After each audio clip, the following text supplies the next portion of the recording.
Mike and I'm back with my 1977 Corvette, and today what we're going to do is we're going to install this Holley Heat Shield and gasket set right from Summit Racing, and we're going to install it on this Brawler setup here.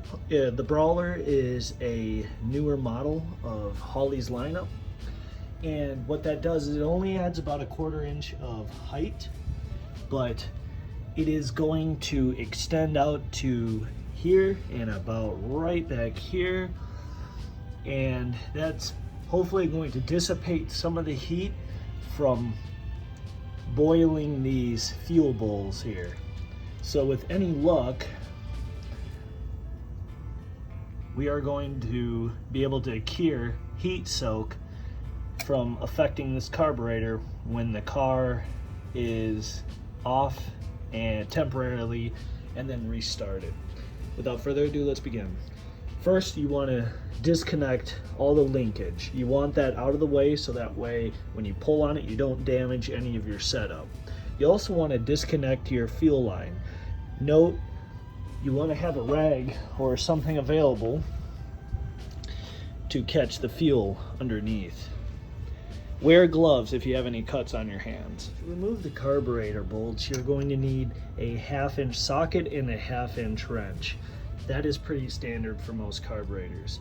The reason I need the wrench is because this vacuum tube gets in the way of the socket.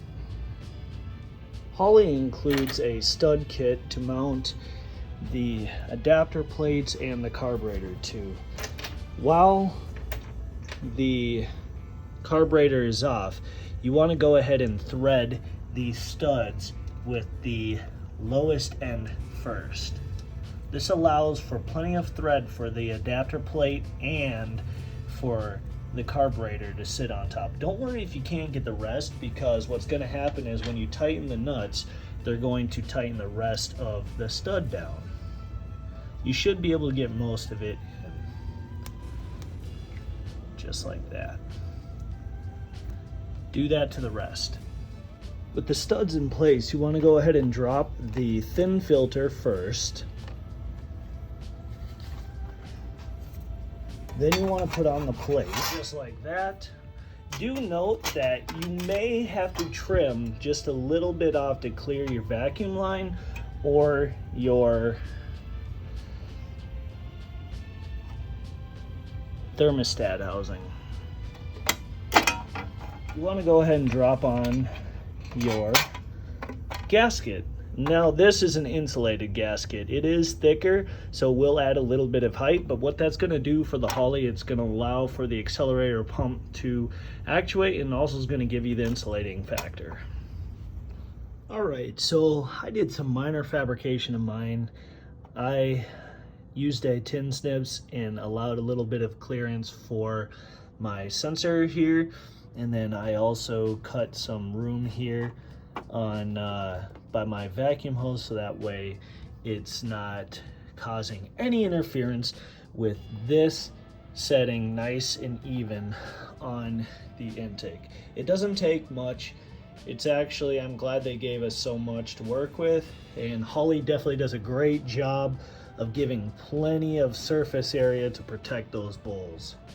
Now we want to mount the carburetor. With the carburetor mounted, all that's left is to put the 4 nuts on each side, tighten them down according to spec, and then we need to hook the linkage back up.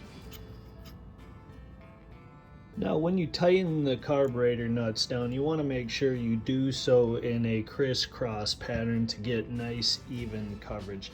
Do not tighten one side at a time. Otherwise, a seal or a lack of seal may occur. So because I had such an extreme angle with my throttle cable, I've decided to roadkill garage it from Motor Trend here and drop one of these bolts on my linkage and actually add this angle, which actually holds the throttle at a pretty good angle, and I already tested it, no issues. Make sure you connect the fuel, add some tape Teflon tape, proper kind for feel. Make sure you're good to go there. Then you want to test the height with the air. Last thing you want to do is you want to let her rip up.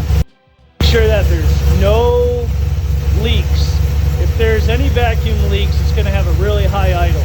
The only way you're going to be able to find that out, of course, is allow the choke to do its job.